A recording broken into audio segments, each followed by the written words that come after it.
What's up, YouTube? Technology is a huge part of advertising. We have to keep up with the ever-changing tech landscape to make sure that we're connecting with our consumers in the most meaningful and efficient way possible. When I was at CES a few weeks back, I met up with Director of Technology Ivan Mays to get his take on what innovations are changing our business.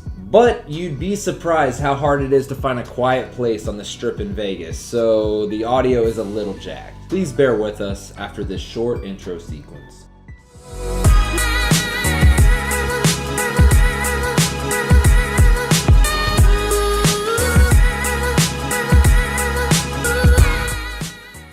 What trending tech are you most excited about for the ad industry? I think 5G is actually a big thing. Just the content people are going to be able to digest, both kind of in-home, around city, and it helps for things like retail, being able to pull data in for different advertisers and do more dynamic content in store.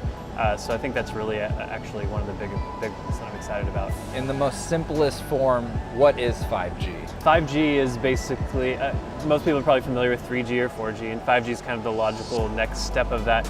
More bandwidth, more speed through the cellular networks, so you'll be able to, ingest and download more content. Data plans are probably going to be affected in that way. You'll be able to use more data for cheaper because the network's going to be more open, so you'll be able to actually consume more content on your phone and potentially even thinking about not having, cable or DSL internet at home. A lot of people are probably going to end up thinking about 5G as kind of their internet source for their family. Which do you feel has the most legs and possibilities between VR, AR, MR, or voice? That's a good question. I think they're all going to have big impacts at different times. So I think voice we're already seeing hit kind of a critical mass this year with the kind of Alexa, Google Home holiday shopping was just insane. And brands and everyone are really going to start trying to figure out voice right now. VR and AR are kind of the next behind that, and really those are kind of segmented into two different sections. AR is still kind of in its infancy, and most people think about AR as through your phone, which is really not what kind of the big players are thinking about it. They're thinking about it much more as wearables and other, true augmented reality of while you're able to walk around, and less of kind of a hold your phone up experience. But I think that's going to take later. Virtual reality is probably in the middle, where we're probably going to see virtual reality take off as a gaming platform, as a learning tool. This year we'll see a lot of new introductions of wireless standalone headsets, not requiring a PC to run or not requiring your phone to be thrown into a pocket. So we're going to see some really amazing pieces of hardware that are accessible to people at like a $300 range. And I'm betting that that's going to drive a ton of adoption this year, and we'll start to see that finally break into the mainstream. With all this new technology, ads are becoming more personalized, automated, measurable, and immersive. What does this mean for agencies and the consumer? Well, I think it means you get to see more things that you want, to boil it down a little too much maybe. But, I think brands are realizing that just throwing stuff on a screen is not the best way to create a long tail connection with their consumers. They need to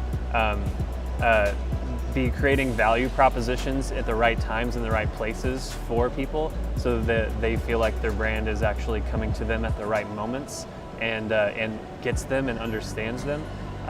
And more, that's what we're seeing a trend towards, is brands figuring out how we can do that, and also ad vendors and suppliers figuring out how we can do more personalization to make sure that we're actually hitting people and showing them values when they really want them, instead of just the slapdash approach that we've had in the past. So some consumers get creeped out that advertising is knowing more and more about them. Do you think tech is going too far, or will it become the norm? I think that's a good question. I think it's a big debate. We have value exchanges every day with technology, and we get to make the decisions of whether the value is worth the trade-off. I think the key, in my opinion, is people understanding the trade-off.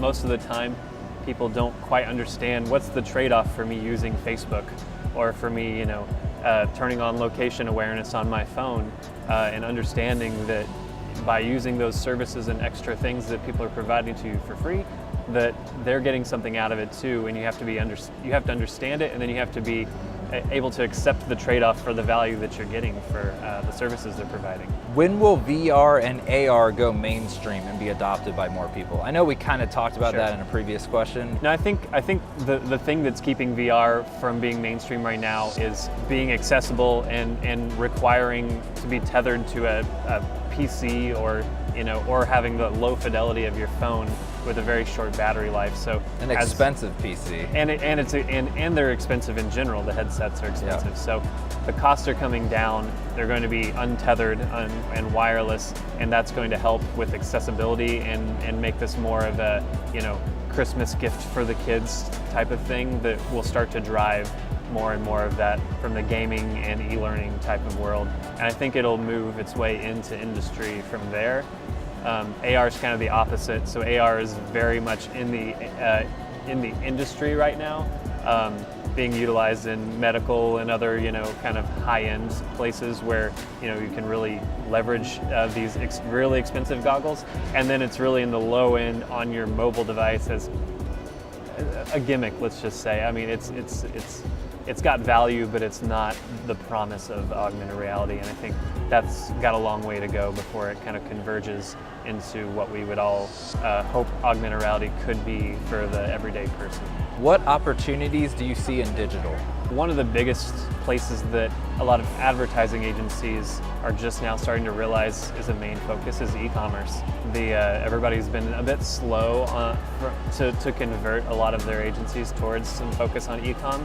And what's kind of happened in the gap of that is that the players in e-com like Amazon and Walmart and even the Facebook, Snapchat people and Google, they all have actually started building creative agencies inside their companies, and they actually have been fulfilling that gap for a long time because traditional advertising companies weren't able to sweep in and offer the right strategies for brands. And so now there's a real competition that's forming between how do you be relevant, to your brand to go do e-commerce with Amazon when Amazon already has partners with that brand and they're already working hand in hand on a lot of things, and they understand their platform more than you can. So I think that's going to be a really interesting opportunity, but also a very difficult thing for people to kind of grow into as e-com becomes larger and larger. With advertising and tech changing so quickly, how do you personally keep up with the trends and keep up with what's going on? It's a good question. It's hard. It's hard to keep up with everything. I think curating a good list of websites that you enjoy and making that part of your daily or weekly routine, to spend an hour just going through some articles and other things, just spending the time on some of that really helps. And that's personally what I do, is kind of have a daily 30 minutes where I kind of go through a bunch of curated sites and scan some headlines, read some things, but just try to, in general, keep up with the conversation of what's happening.